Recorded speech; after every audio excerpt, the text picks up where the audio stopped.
Daniel Pomerantz is the CEO of HonestReporting.com, a media monitoring NGO based in Jerusalem, and he joins us now. Thank you, sir, for joining us.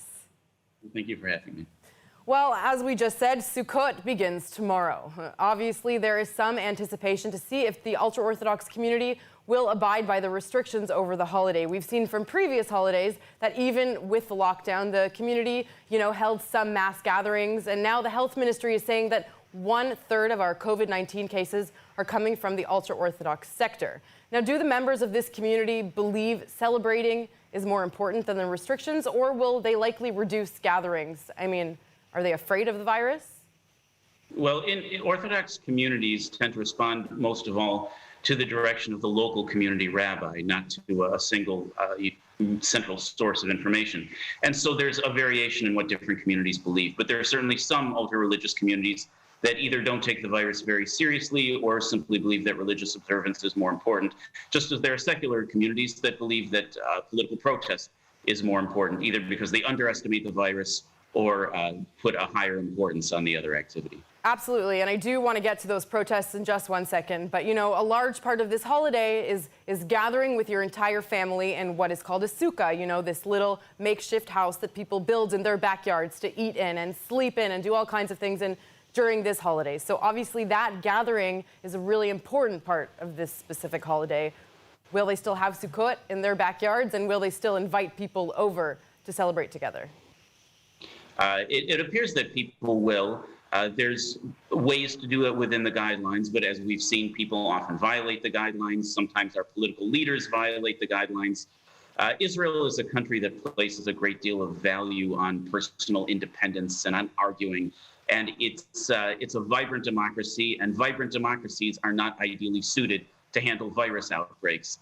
And so it's going to be a challenge, whether because the guidelines aren't good enough or because they aren't well enforced enough, or simply because people just aren't taking them seriously enough and are placing personal individuality over the safety of our society as a whole. Sure, and as a vibrant democracy, protesting is a big part of that, as we just touched on a second ago. So now that these protests have been, severely limited, what kind of an impact does that have on Israel's democracy as a whole? Is this, something that can help Netanyahu politically, or it's not about that at all?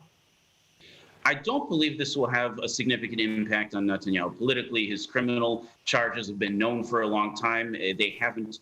Those criminal charges have not had a significant effect on his popularity ratings or that of his coalition throughout the past couple years, nor throughout the past 3 elections. However, in Israel, even more so than in other democracies, protest is a significant way of expressing political will and creating change. And it does create a certain danger in that protests are dangerous because they can spread the virus. But on the other hand, a lack of protest is dangerous because if the COVID-related restrictions were in some way politically incorrect, politically unviable, that they actually violated people's rights in a way that didn't help keep people safe, without protests, we would lose our most important tool for communicating that to our elected leaders. I want to speak about the lockdown in general. Until now, it seemed that, other than some small businesses being banned from opening, largely, life has continued as usual. And because of this, these small business owners feel singled out, and therefore they want to rebel against, what's going on. They want to rebel against the authorities. Is there a way to create a lockdown, implement restrictions, flatten the curve, while still pleasing everyone politically? Well, it's not possible to please everybody. And this is one of the challenges in a democracy, that a democracy demands that decisions be made by compromise and by consensus. But in the case of a virus, it's simply a fact. The virus spreads more inside than outside. So going to the beach is not nearly as dangerous as praying in a synagogue, or for that matter, eating a meal in a restaurant. And it's not fair and it's not right. But it's not what our government chooses for us. It's what the virus chooses for us. And we have to start listening to the virus and do what makes sense based on what our health officials are telling us.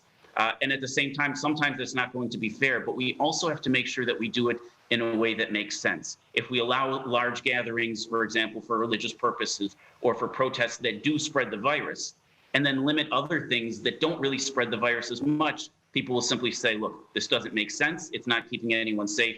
Why should I suffer for it? Right. Well, Daniel Pomerantz, we will obviously have to find a solution together as a country. Thank you so much, and happy Sukkot. Have a happy and healthy holiday. Thank you, likewise.